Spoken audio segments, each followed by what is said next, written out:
Hi everyone, welcome to Snigdha DS academy. All competitive ఎగ్జామ్స్లో వచ్చేటటువంటి Indian history నుంచి వచ్చే మోస్ట్ ఇంపార్టెంట్ క్వశ్చన్ ఆన్సర్స్ చూద్దాం. So friends, let's start the class. Chapter వచ్చేసి ఆధునిక భారతదేశ చరిత్ర. దానిలో యూనిట్ 1 చూద్దాం. యూనిట్ 1 వచ్చేసి యూరోపియన్ల రాక. నెక్స్ట్ క్వశ్చన్ ఆన్సర్స్లోకి వెళ్దాం. Question number 1.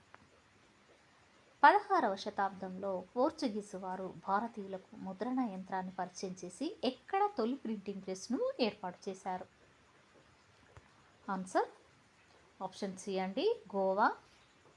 అంటే గోవాలో కనుక చూసినట్లయితే ఫస్ట్ టైం ప్రింటింగ్ ప్రెస్ను ఏర్పాటు చేయడము జరిగింది. నెక్స్ట్ క్వశ్చన్, కింది వాణిలో సత్యమేదో గుర్తించండి. ఆన్సర్ ఆప్షన్ డి అండి, 1 మరియు 3. అంటే పోర్చుగీసు కంపెనీ భారతదేశంలో అనేక వ్యవహార స్థావరాలను నెలకొల్పింది. నెక్స్ట్ పోర్చుగీసు గవర్నర్లలో నినోడి కుర్వా ప్రముఖమైన వాడు. ఇవి 2 సరైనదిగా చెప్పవచ్చును. నెక్స్ట్ కింది వాణిలో సరికాని వాక్యము ఏది? ఆన్సర్ ఆప్షన్ బి, 2 సరైనదే. అంటే ఇక్కడ భారతదేశంలో హుగ్లీ డచ్ వారి తొలి స్థావరము. నెక్స్ట్ 1680 సంవత్సరంలో డచ్ ప్రధాన స్థావరాన్ని పులికాట్ నుంచి నాగపట్నానికి మార్చారు. నెక్స్ట్ క్వశ్చన్, కింది వారిలో భేదంగా ఉన్నది ఏది? ఆన్సర్ ఆప్షన్ డి, నిజాం పట్టణము. అంటే ఇక్కడ నిజాం పట్టణం అనేది డిఫరెంట్గా, అంటే దీనిలో డిఫరెంట్గా ఉన్నది ఏంటి అని చెప్పేసి ఇక్కడ అర్థమైందండి. అయితే డిఫరెంట్గా ఉన్నటువంటిది ఏంటిది అని అంటే నిజాము పట్టణం. నెక్స్ట్ కింది వానిలో సరైన వాక్యం ఏది? ఆన్సర్ ఆప్షన్ ఏ, 2 సరైనవే. అంటే ఇంగ్లాండ్ రాజైన విలియం III పేరుతో ఫోర్ట్ విలియం అనే కోటను నిర్మించారు. నెక్స్ట్ ఆంగ్లేయులు 15 లక్షలు చెల్లించి గవర్నర్ అయిన జాన్ చైల్డ్ను విడిపించుకున్నారు. నెక్స్ట్ క్వశ్చన్, పోర్చుగీస్ నాయకుడైన వాస్కోడి గామా భారతదేశానికి నూతన సముద్ర మార్గాన్ని కనుగొని మే 17, 1498న ఎక్కడకు చేరుకున్నాడు? ఆన్సర్ ఆప్షన్ ఏ అండి, Calicut. Very very important question అండి. అయితే మొట్టమొదటిసారిగా మన భారతదేశానికి నూతన సముద్ర మార్గాన్ని కనుగొన్నటువంటి వారు వాస్కోడి గామా. అయితే ఇతడు పోర్చుగీస్ నావికుడు అండి. అయితే ఇతడు సముద్ర మార్గాన్ని కనుగొన్న తర్వాత మే 17, 1498 సంవత్సరంలో కాలికట్కు చేరుకోవడము జరిగింది. నెక్స్ట్ కింది వానిలో పోర్చుగీస్ వారిని అంతం చేసిన వాళ్ళు సంవత్సరాల్లో జతపరచండి. ఆన్సర్ ఆప్షన్ బి అండి, 1631 సంవత్సరం ఆంగ్లేయులు. Next second one 1661 Maratha Peshwa Bajirao. Next 1739 British రాజు. నెక్స్ట్ 17వ శతాబ్దం మొఘల్ చక్రవర్తి. నెక్స్ట్ క్వశ్చన్,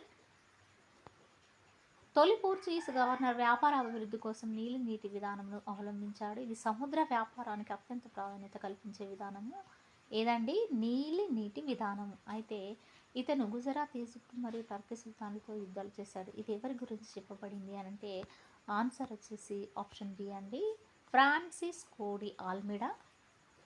ఇది ఫ్రాన్సిస్కో ఆల్మిడా గురించి చెప్పడము జరిగింది.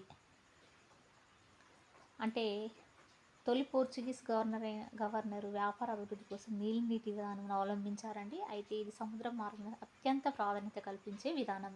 ఏ విధానం అండి? నీటి విధానం. అయితే ఇతను గుజరాత్, ఈజిప్ట్ మరియు టర్కీ సుల్తాన్లో యుద్ధాలు చేశాడని ఎవరి గురించి చెప్పబడింది అని అంటే ఇక్కడ ఫ్రాన్సిస్కో డి ఆల్మిడా గురించి చెప్పడం జరిగింది. నెక్స్ట్ ఈ కింది వానిలో తప్పుగా జతపరచనిది ఏది? ఆన్సర్ ఆప్షన్ డి అండి, ఫ్రెంచ్ ఐరోపా వారిలో 2వ వారు. నెక్స్ట్ 1510 సంవత్సరంలో బీజాపూర్ సుల్తాన్ నుండి గోవాను జయించి 1511లో శ్రీకృష్ణ దేవరాయలతో మైత్రి సంధి చేసుకున్నది ఎవరు? వెరీ వెరీ ఇంపార్టెంట్ క్వశ్చన్ అండి. ఇది ఆల్ కాంపిటేటివ్ ఎగ్జామ్స్లో రావడం జరుగుతుంది. అయితే 1510 సంవత్సరంలో బీజాపూర్ సుల్తాన్ నుండి గోవాను జయించి 1511లో శ్రీకృష్ణ దేవరాయలతో మైత్రి సాధించుకున్నది ఎవరు? ఆన్సర్ ఆప్షన్ ఏ అండి, ఆల్బుకర్క్. నెక్స్ట్ క్వశ్చన్, కింది వానిలో భేదంగా ఉన్నది ఏది? ఆన్సర్ ఆప్షన్ డి అండి, నిజాంపట్నం.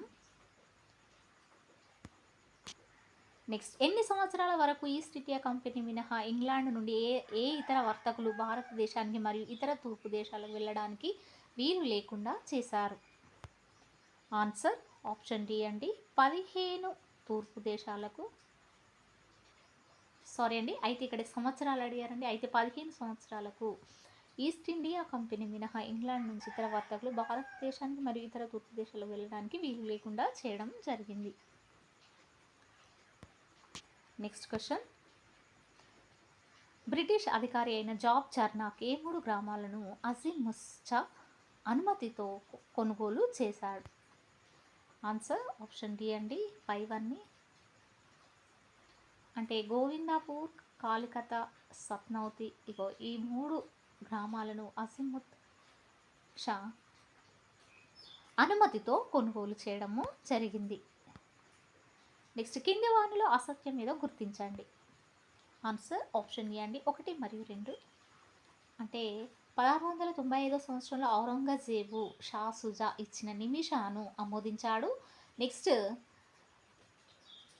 పాండిచేరిలోని సెరంపూర్ డేమ్స్ వారి ప్రధాన స్థావరం. ఇవి 2 అసత్యమైనవిగా గుర్తించవచ్చు. నెక్స్ట్, ఆపరేషన్ విజయ్ అనే సైనిక చర్య ద్వారా ఎవరి ఆధీనంలో ఉన్న ప్రాంతాలను భారతదేశంలో విలీనం చేశారు?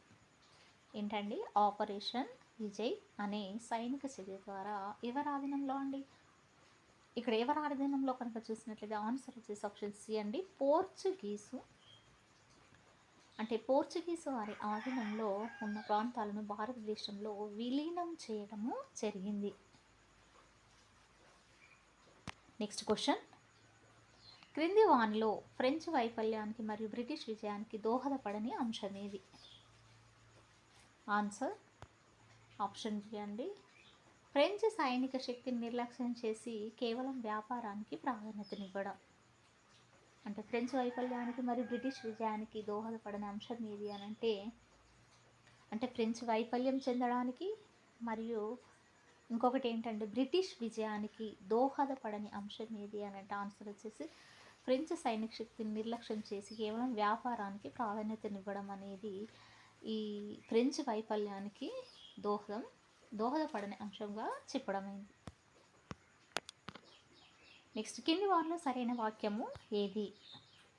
ఆన్సర్ ఆప్షన్ ఏ అండి, 1 మాత్రమే. అయితే సూరత్ యుద్ధంలో ఆంగ్లేయులు డెన్స్ను ఓడించారు. ఇది సరైన వాక్యంగా చెప్పవచ్చును.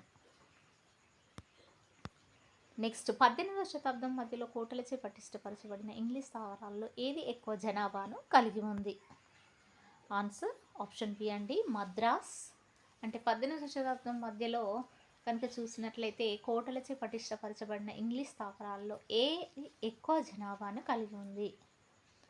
ఆన్సర్ ఆప్షన్ బి అండి, మద్రాస్. ఏంటండి అది? మద్రాస్. కింది వానిలో సత్యం మీద గుర్తించండి. ఆన్సర్ ఆప్షన్ డి అండి, 1 మరియు 2.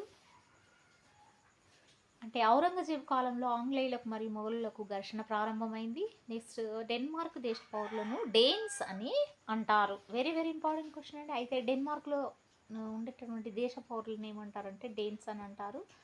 అయితే ఇంకొకటి ఏంటంటే ఔరంగజేబు కాలంలో ఆంగ్లేయులకు మరియు మొఘలులకు ఘర్షణ ప్రారంభం కావడము జరిగింది.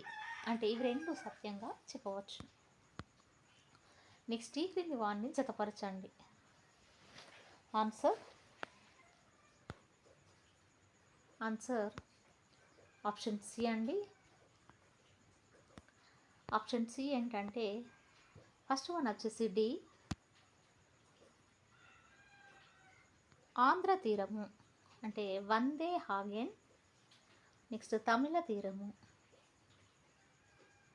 వ్యాన్ రే. నెక్స్ట్, బెంగాల్ తీరము ఫోర్ట్ గస్టౌస్. నెక్స్ట్, ఒరిస్సా తీరము ఇది బాలాసోర్. ఏంటండి? బాలాసోర్. నెక్స్ట్ క్వశ్చన్, ఐరోపాలో ఇంగ్లాండ్ మరియు ఫ్రాన్స్ మధ్య జరిగిన ఆస్ట్రియా వారసత్వము యుద్ధంతో భారతదేశంలో ఏ యుద్ధము ప్రారంభమైంది? అయితే ఐరోపాలో జరిగినటువంటి ఇంగ్లాండ్ మరియు ఫ్రాన్స్ల మధ్య జరిగిన ఆస్ట్రియా వారసత్వం యుద్ధంతో భారతదేశంలో ఏ యుద్ధము ప్రారంభమైందని చెప్పేసి ఇక్కడ క్వశ్చన్ అండి. ఆన్సర్ వచ్చేసి ఆప్షన్ బి అండి, మొదటి కర్ణాటిక్ యుద్ధము. ఏ యుద్ధం అండి? మొదటి కర్ణాటిక్ యుద్ధము. నెక్స్ట్ క్వశ్చన్, ఈ కింది వానిలో సరైన వాక్యము ఏది? ఆన్సర్ ఆప్షన్ డి అండి, రెండు సరైనవే. అంటే సరైన వాక్యం ఏది అని అంటే ఇక్కడ రెండు సరైనవే అని చెప్పేసి ఆన్సర్ చేయడం ఏందండి. అయితే ఫస్ట్ వన్ వచ్చేసి షామ్దోమ్ తమిళ తీరంలోని ఏకైక పోర్చుగీస్ స్థావరము ఏంటంటే అది షామ్దోమ్ అనేది తమిళ తీరంలోని ఏకైక పోర్చుగీస్ స్థావరము. నెక్స్ట్ వంగుర్చి కొంకణ్ తీరంలోని ఏకైక డచ్ స్థావరం. నెక్స్ట్ కింది వానిలో సరికాని వాక్యము ఏది? ఆన్సర్ ఆప్షన్ సి అండి, ఒకటి మాత్రమే. అంటే 1754 సంవత్సరంలో నిజాం రాజ్యపాలకుడైన నాజర్ జంగ్ హత్యకు గురయ్యాడు.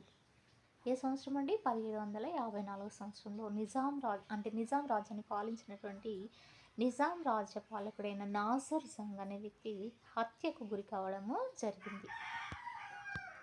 నెక్స్ట్ కింది వివరణ దేనికి చెందినది? ఆన్సర్ ఆప్షన్ సి అండి, మూడవ కర్ణాటిక్ యుద్ధము. మూడవ కర్ణాటక యుద్ధానికి సంబంధించినది ఏది అని అంటే